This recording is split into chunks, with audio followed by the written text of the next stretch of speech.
Nih, makan bukan ibadah, Pak. Bapak mau makan silakan, enggak silakan.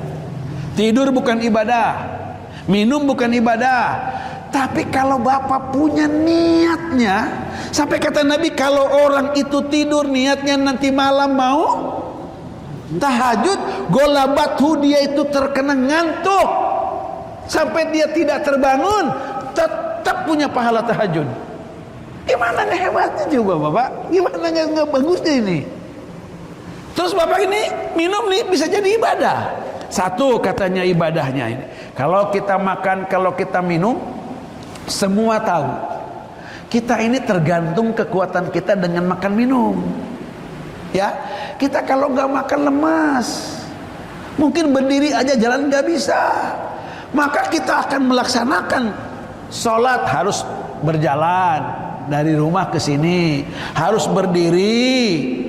Maka kalau kita itu niat makannya untuk bisa jalan, untuk bisa berdiri, untuk bisa sholat, karena untuk ibadah, maka makannya jadi ibadah. Nah, yang kedua bisa juga dengan ittiba. Saya niat makan karena saya untuk ikut Nabi.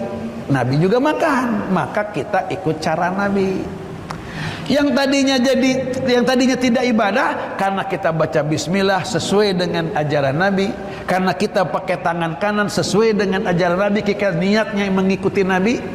Kemudian kita misalkan makannya itu kita tidak berceplak terceplak gitu ya, itu karena kita ikut Nabi, gitu kan? Ikut Nabi. Kita misalkan, apalagi kalau kita baca bismillahnya setiap satu suapan. Itu guru Abi tuh Syekh Nurdin itu satu makan satu suapan, Pak.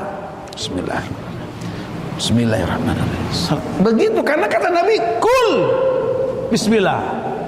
Ayo kamu makan. Bismillah makan.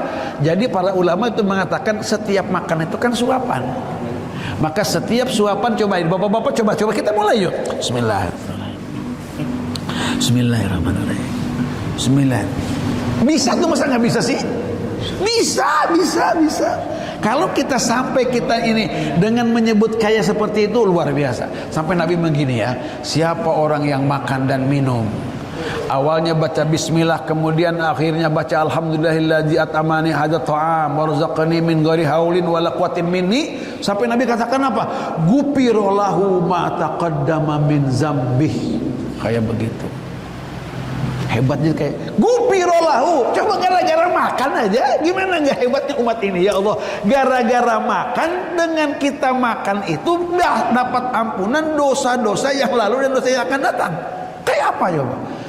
Makannya jadi zikir. Allah karim, kan aji bener itu ya, aji bener.